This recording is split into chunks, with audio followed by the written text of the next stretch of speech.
Hi friends, ಎಲ್ಲರೂ ಹೇಗಿದ್ದೀರಾ?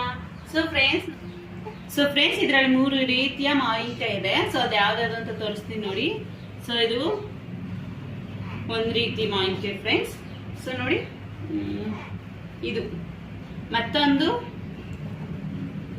ತರ ಮಾವಿನಕಾಯಿ ಫ್ರೆಂಡ್ಸ್. ಇದು ನೋಡಿ ಫ್ರೆಂಡ್ಸ್, ಒಂದೊಂದು ತುಂಬಾ ದಪ್ಪ ಇದೆ. ಸೊ ಇದು ಇನ್ನೊಂದು ತರ ಮಾವಿನಕಾಯಿ ಫ್ರೆಂಡ್ಸ್. ಸೊ ಈ 3 ರೀತಿಯ ಮಾವಿನಕಾಯಿ ಇದೆ ಫ್ರೆಂಡ್ಸ್. ಸೊ ಈ ಒಂದು 3 ರೀತಿಯ ಮಾವಿನಕಾಯಿ ಯಾವ್ದಾದಂತ ನಿಮ್ಗೆ ಯಾರಿಗಾನ ಗೊತ್ತಿದ್ರೆ ಪ್ಲೀಸ್ ಕಮೆಂಟ್ಸ್ ಮಾಡಿ ಫ್ರೆಂಡ್ಸ್. ಸೊ ಫ್ರೆಂಡ್ಸ್, ಸೊ ಈ ಮಾವಿನಕಾಯಿ ನೋಡಿದ್ರಲ್ಲ, ಸೊ ಇದು ಏನ್ ಮಾವಿನಕಾಯಿ, ಇದ್ರ ಹೆಸರೇನು ಅಂತ ನನಗೂ ಸರಿಯಾಗಿ ಗೊತ್ತಿಲ್ಲ ಫ್ರೆಂಡ್ಸ್. ಸೊ ನಿಮ್ಮಲ್ಲಿ ಯಾರಿಗಾನ ಈ ಮಾವಿನಕಾಯಿ ನೋಡಿ, ಇದು ಇರೋದೆಲ್ಲ ಇವೇ ಮಾವಿನಕಾಯಿ ಫ್ರೆಂಡ್ಸ್. ಸಾರಿ, ಈ ಮಾವಿನಕಾಯಿ ಹೆಸರೇನು, ಸೊ ಇದು ತಿನ್ನಕ್ಕೆ ಹೇಗಿರುತ್ತೆ ಅಂತ ನಿಮ್ಗೆ ಯಾರಿಗಾನ ಗೊತ್ತಿದ್ರೆ ಪ್ಲೀಸ್ ಕಮೆಂಟ್ಸ್ ಮಾಡಿ ಫ್ರೆಂಡ್ಸ್. ಸೊ ಇದನ್ನ ಹಣ್ಣಾಗ್ಬೇಕು ಅಂತ ನಾನು ಅನ್ಕೋತಾ ಇದ್ದೀನಿ. ಸೊ ನೋಡೋಣ, ಹಣ್ಣ ಆದ್ಮೇಲೆ ನೋಡೋಣ. ಈ ಹಣ್ಣು ನೋಡ್ಕೊಂಡ್ ಬಂದ್ರಲ್ಲ, ಸೊ ಈ ಹಣ್ಣಿನ ಹೆಸರು ನನಗಂತೂ ಗೊತ್ತಿಲ್ಲ. ಸೊ ನಿಮ್ಮಲ್ಲಿ ಈ ಹಣ್ಣಿನ ಹೆಸರು ಯಾರಿಗಾನ ಗೊತ್ತಿದ್ರೆ ಕಮೆಂಟ್ಸ್ ಮಾಡಿ ಫ್ರೆಂಡ್ಸ್.